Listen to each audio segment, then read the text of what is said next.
Assalamualaikum warahmatullahi wabarakatuh. Perkenalkan, nama saya Nadinda Karnata, saya dari PT AD Desa Telayap, saya dari kelas 10 TJKT.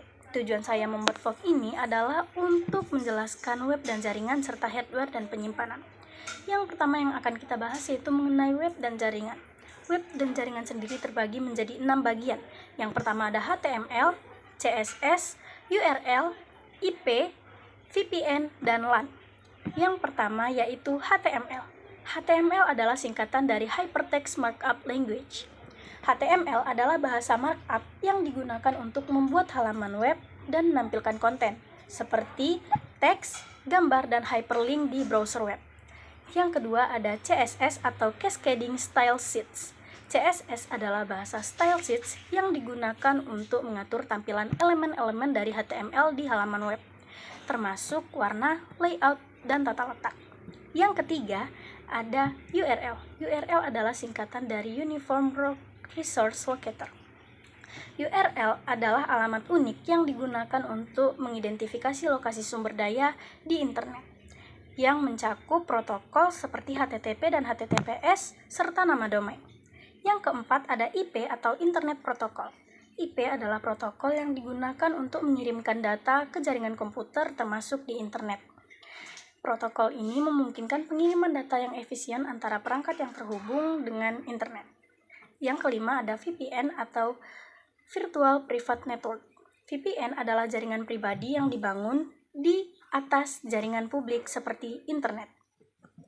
Jaringan ini menciptakan koneksi yang aman dan terenkripsi antara perangkat dengan server VPN, sehingga pengguna dapat lebih mudah menjelajah web dengan aman. Yang terakhir ada LAN atau Local Area Network. LAN adalah jaringan komputer yang terbatas pada area geografis yang relatif kecil, seperti gedung dan perkantoran. Nah, yang kedua kita akan membahas tentang hardware dan penyimpanan. Hardware dan penyimpanan sendiri terbagi menjadi 5 bagian. Yang pertama yaitu RAM, ROM, SSD, HDD, dan CPU. Yang pertama adalah RAM. RAM adalah singkatan dari Random Access Memory. RAM adalah jenis memori komputer yang dapat diakses secara acak. RAM sendiri berfungsi untuk menyimpan data sementara yang sedang digunakan oleh aplikasi atau sistem operasi yang sedang berjalan. Yang kedua yaitu adalah ROM. ROM adalah singkatan dari Read Only Memory. ROM adalah jenis memori komputer yang sifatnya tetap dan tidak dapat diubah.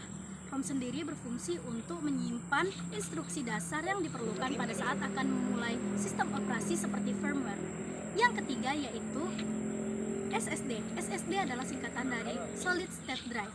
SSD adalah perangkat yang dirancang untuk menyimpan data dengan menggunakan serangkaian IC. Yang keempat yaitu HDD. HDD adalah singkatan dari Hard Disk Drive. HDD adalah perangkat yang memiliki ruang penyimpanan tertentu dan memiliki format file yang bervariasi. Dan yang terakhir adalah CPU. CPU adalah perangkat keras yang berfungsi untuk menerima dan menjalankan perintah komputer dari perangkat lunak. Cukup sekian saya menjelaskan vlog pada kali ini. Jika ada kesalahan saya mohon maaf. Assalamualaikum warahmatullahi wabarakatuh.